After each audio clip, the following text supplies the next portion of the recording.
Hello, what is going on? Today we are going to be talking about how to travel Cambodia, one of our favourite countries in Southeast Asia. Had some of the best times there. Cambodia is filled with the most amazingly friendly people and we loved it so much. We're going to get into it now. We're going to cover in the route, the money, the budget you're going to be spending, accommodation and transport, and then also some overall tips you're going to probably need when you're out there. So let's jump straight into it. The route we done. So we started off in Phnom Penh, Chinookville, Koh Rong and then Siem Reap.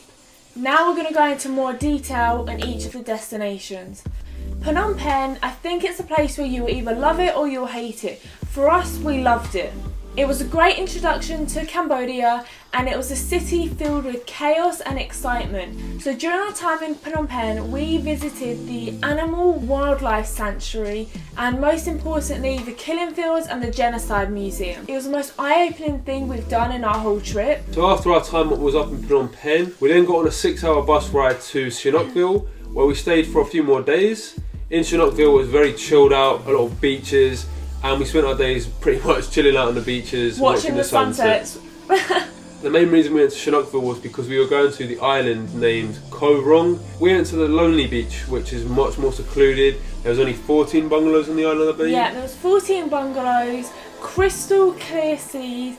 It's something that you probably haven't experienced before. So electricity cuts out at a certain time. You have to shower in a bucket. There's only one plug on the whole island, so you couldn't charge your phones up. No internet, no anything like that. No lights, so you just have to have a torch. So if you're going to be going to Cambodia, go to Lonely Beach in Koh Rong. It's one of the most amazing experiences of our life. We did spend our 7-year anniversary in Koh Rong, so if you want to watch the full video, then the link is in the description. So last stop was Siem Reap. This is the main hub of tourism. This was a great way to say goodbye to Cambodia and it was completely different to Phnom Penh. In Siem Reap, we didn't actually go to Angkor Wat, believe it or not. Everyone says you have to go. It wasn't our thing. But however, in Siem Reap we did shoot guns, we got some AK-47s out, and best of all, we got to experience a Khmer New Year. The party on the street was insane. There was like massive water fights, powder getting thrown everywhere. If you are going to be going to Cambodia, aim to be there for the dates of the Khmer New Year and you'll have the most amazing time of your life. And another thing about Cambodia is, they have these places called ecstatic pizza, and basically it's just pizza with weed on it, and yeah, if you want to get high, basically eat a pizza and you'll be pretty high. We did actually do it and it was a great time. If you want to go for it, I'd say do it. So that was our route for Cambodia. There is a lot more you can see there. However, we done sort of longer periods in each destination, so our time was up. However, Cambodia, beautiful place. So next up we are going to be talking about the money/budget. So Cambodia was probably the most expensive country out of the whole of Southeast Asia, and this is due to everything being in dollars. So our budget was £35 each per day, which is pretty reasonable, but I think you could do it on £25 a day. So for the accommodation, it's still very cheap there. We had a budget of £20 a night, so £10 each. There are many more cheaper places you can stay at, maybe £5, £6. So don't think you have to spend £20 a night, you can get it very cheap. You'll be able to find street food $1 to $2. I wasn't that much of a fan of Cambodian food, so we went to restaurants most of the time. A typical meal at a restaurant will cost you around $4 to $5, so you can see how your bill will rank up if you eat at restaurants all the time. I think food will probably be your biggest expense in Cambodia. So getting around Cambodia, be prepared for long bus rides and coach journeys. They're very cheap though, don't worry, they're about $5 to $10, easy to book.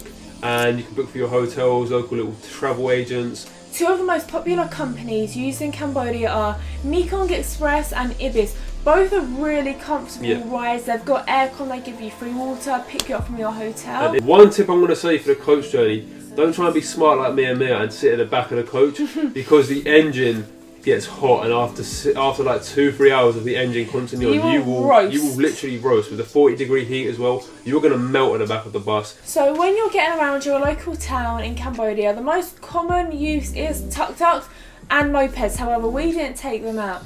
With tuk-tuks, they're really friendly, the drivers, and they're always going to try and get more dollars out of you. Always. But always split it in half and just bargain. But you'll have fun on tuk-tuks. They are the best way to get around. So now we're just going to give you some overall tips on which we think are going to come in handy when you travel around Cambodia and also just Asia in general. So tip number 1, if you are going to be getting in tuk-tuks, you know you're roughly going, ask your hotel before you get in it and say how much is it roughly going to be. They'll give you a price and then you can work with that with the tuk-tuk driver. Tip number 2, drinks in Cambodia are actually really expensive. A bottle of water is $1. That could rank up your bill. The food and drinks in supermarkets are really, really expensive.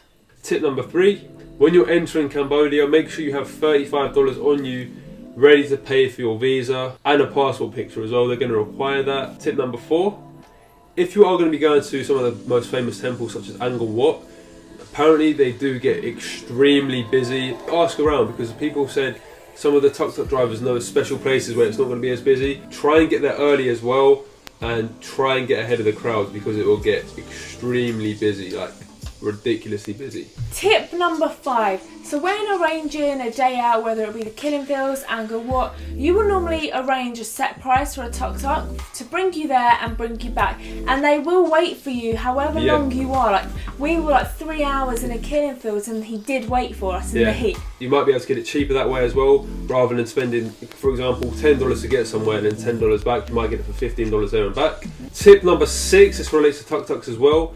Ask around different tuk-tuk drivers because someone will say $15 where someone else might say $5. They're always going to try their luck, so do ask around, try and get different prices, especially when going to destinations such as Angkor Wat or shooting guns. Tip number 7, when withdrawing money out of the ATM machines, it is really expensive. I think it was like $4 per transaction, so take out a week's worth of money to decrease your fees. Tip number 8, if you are going to be shooting guns out there in Cambodia, you are allowed, so if you do want to do it, just go up to a tuk-tuk driver and say you want to go shoot some guns and they'll drive you there. It was safe, it wasn't like all sketchy like we thought it was going to be, and it was like a mad experience. So if you want to do that, I'd say go for it. Tip number 9, I would say if you are going to be in Cambodia, try and be there for the Khmer New Year and you will have the best time of your life.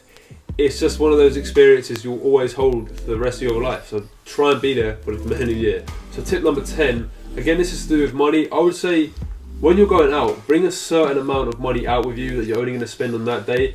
As Cambodia is dollars, it's all going to add up quickly. As Mia said, the drinks are $1 each, so before you know it, you're going to be spending a lot of money here and there, and it will add up like that. So if you have a certain little budget for that day, you won't be willing to spend over, whereas the other countries you can sort of get away with it because it's a lot cheaper. So thank you for watching our How to Travel Cambodia video. We hope we helped you out on this video. Most importantly, have fun. You are going to have the time of your life in Cambodia. Also, if you're planning a trip around Southeast Asia, we have done a video on how to travel Southeast Asia, like an overview of the countries we went to. We went to Thailand, Vietnam, Cambodia, Philippines and Indonesia. And also we're going to be doing individual videos on each of those countries if you're looking to go to those countries. Whilst we were backpacking Asia, we also created daily vlogs, so if you want to see more in detail about what Cambodia was like, then check out the link in the description. And also one more thing, we do have a website as well where we're going to be breaking down a lot more information and detail on the countries we went to. And finally, if you have any questions or you want to know anything, please hit us up on social media, Twitter, Instagram, Snapchat or Facebook. It's all at me and my missus, or just comment below and we'll be willing to help you. Thank you for watching. Thank you for watching. We hope you have a sick time in Cambodia. You're going to love it. We're going to be jealous, so have a great time.